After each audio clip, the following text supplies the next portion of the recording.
pangutana mga kuan about kanan. Pero dili ko mutabang financially ibubi ko. Pero ganahan mo patutlog yapon, patutlog yapon. Ako man to estudyante na ko. Talent fee, pilay talent fee. Nagkuhan mo siya, nakuha mo siya sa bills. Ganahan mo may mong estudyante na ako. Istorya na.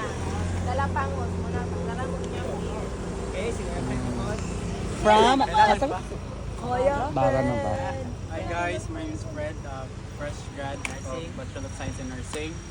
Currently doing reviews here in Dipolog. And skating, as far as skating, I've been doing this for quite some time na, like 5 years na.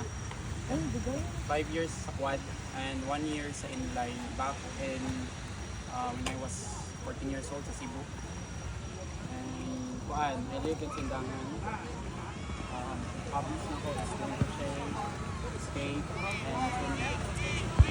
So I've encountered skating because of Nisha Elise and Skating Carry. Sila ang nagkuna ko kay that time. One ko sa una, I was depressed.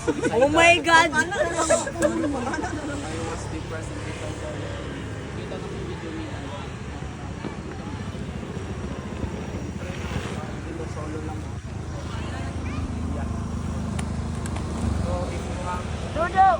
other questions, if you want text or kung ako yung tapang, you can ask me. Gatong North. Sige lang dire Josh, kay magila-ila ta Josh. Dire Josh, magila-ila ta.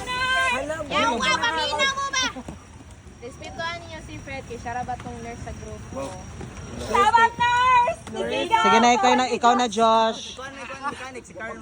Ikaw na Josh, introduce yourself Josh.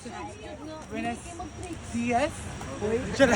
Buenas noches. So, good evening everyone. My name is Josh and Buenas tardes. I'm 17 years old and it's nice to meet you guys kasi skate is one of my stress reliever and with you So, much multitasking. more mas stress. Stress reliever. So, Josh, pila edad ni asa ka pa si Josh? I live in there. Dallas. How old are you? 7'10".